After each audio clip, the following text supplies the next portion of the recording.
രണ്ട് വ്യക്തികളെ താരതമ്യം ചെയ്യാൻ അവർ ഉപയോഗിക്കുന്ന വാക്കുകൾ മാത്രം ശ്രദ്ധിച്ചാൽ മതി. കേരളത്തിന്റെ മുഖ്യമന്ത്രിയായിരുന്ന പിണറായി വിജയനെയും മുഖ്യമന്ത്രി ആയിരിക്കുന്ന വി.ഡി. സതീശനെയും താരതമ്യം ചെയ്യാൻ അവർ വാർത്താ സമ്മേളനങ്ങളിൽ ഏറ്റവും കൂടുതൽ ഉപയോഗിക്കുന്ന പദങ്ങൾ ഏതെന്ന് നിങ്ങൾ ശ്രദ്ധിച്ചിട്ടുണ്ടോ?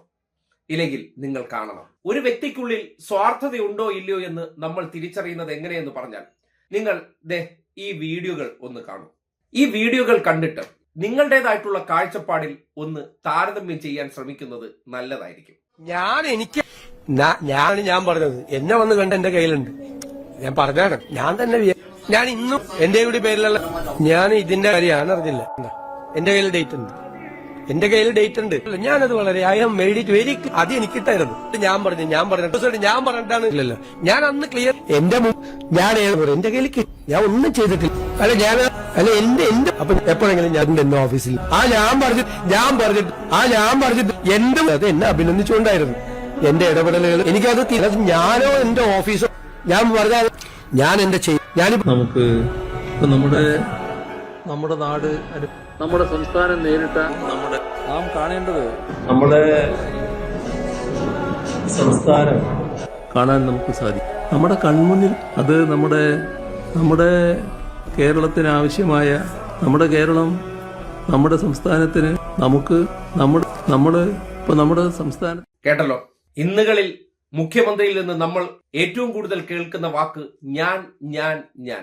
അതിനോടൊപ്പം തന്നെ എന്നെ, എനിക്ക്, എന്റെ എല്ലാം സിംഗുലർ അഥവാ ഏകവചനം. ഞാൻ എന്ന ഭാവത്തിൽ സംസാരിക്കുന്ന വ്യക്തി എന്ന് പറഞ്ഞാൽ നമ്മുടെ നാട്ടിൽ പറയാറില്ലേ, രാജ മനോഭാവമുള്ളവരാണ്.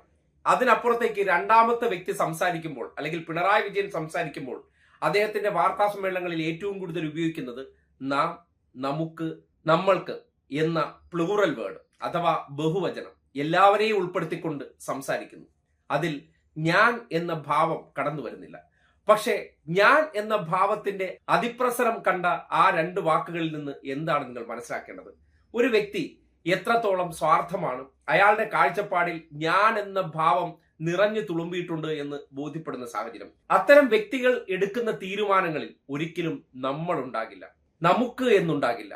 എനിക്ക്, എന്റെ, ഞാൻ എന്ന വാക്കുകളിലേക്ക് പോകുമ്പോൾ എന്തായിരിക്കും കാഴ്ചപ്പാടെന്ന് ആലോചിച്ചൂടെ? ഞാൻ എന്ന ഒരു വലിയ സംഭവമാണ് എന്ന് വിചാരിക്കുന്നിടത്ത് ഞാൻ എന്ന ഭാവം പേറി നടക്കുന്ന ഒരു വ്യക്തിക്ക് അയാൾക്ക് അയാളെ അല്ലാതെ മറ്റൊരാളെ കേൾക്കാനും കഴിയില്ല. അയാളാണ് ഈ ലോകത്തിലെ ഏറ്റവും വലിയ ശരി എന്ന് ചിന്തിക്കും. അതിന് കാരണം അയാൾ വളർന്ന സാഹചര്യമാണ്. സ്വന്തം വീട്ടിനകത്ത് ആ ഞാൻ ഒരു വലിയ സംഭവമാണ്. ആ ഞാൻ തന്നെയാണ് പുറത്തും കൊണ്ടുവന്ന് പ്ലേസ് ചെയ്യാൻ ശ്രമിക്കുന്നത്. എന്നാൽ ആ ഞാനിൽ നിന്ന് നമ്മളിലേക്ക് എത്തുമ്പോഴുള്ള ദൂരം എന്തെന്ന് പറഞ്ഞാൽ രണ്ട് ജീവിത സാഹചര്യങ്ങളുടെ ദൂരമാണ്. തറവാട്ടിൽ നിന്ന് ഇല്ലായ്മയുടെ ദൂരം. ആ ദൂരത്തിൽ നിന്ന് കാഴ്ചകളെ കാണുമ്പോൾ ഒരാൾക്ക് നമ്മൾ എന്നല്ലാതെ എനിക്ക്, ഞാൻ എന്ന് പറയാൻ കഴിയില്ല.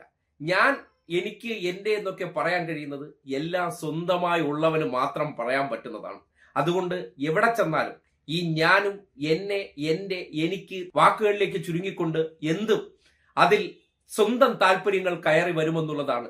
അഥവാ വ്യക്തി താല്പര്യങ്ങൾ കൂടുതൽ കടന്നു വരും. കാര്യം ഞാൻ എന്ന സംഭവം ഒരു രാജാവിന്റെ മനോഭാവമാണ്. ആ മനോഭാവത്തിൽ നിന്ന് ഒരു ജനാധിപത്യ ഭരണാധികാരിയിലേക്ക് എത്തുമ്പോൾ അത് പാടില്ല എന്ന് പോലും തിരിച്ചറിയാൻ പറ്റാത്ത വ്യക്തികൾ തമ്മിലുള്ള ആ അകലത്തെ സമൂഹം മനസ്സിലാക്കേണ്ടതുണ്ട്.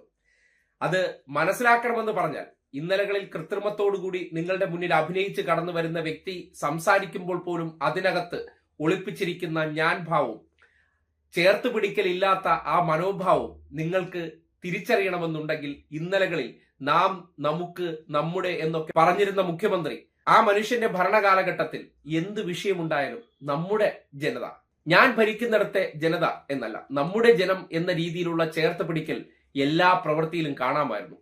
ഇത് കാണാൻ കഴിയില്ല. കാര്യം ഞാൻ എന്ന ഒറ്റയാൻ അല്ലെങ്കിൽ ഞാൻ എന്ന ശരി എടുക്കുന്ന തീരുമാനങ്ങൾ സ്വന്തമായ കാഴ്ചപ്പാടിന്റെ അടിസ്ഥാനത്തിലായിരിക്കും. ആ കാഴ്ചപ്പാടുകൾക്ക് ജീവിതവുമായി ബന്ധക്കുറവുണ്ടാകും. അതുകൊണ്ട് അതൊരിക്കലും സാധാരണക്കാരന് ചേർത്ത് പിടിക്കുന്നതായിരിക്കില്ല എന്ന് വരും കാലങ്ങളിൽ ഈ വാക്കുകൊണ്ട് തന്നെ നിങ്ങൾക്ക് ബോധ്യപ്പെടാൻ പോകുന്നു.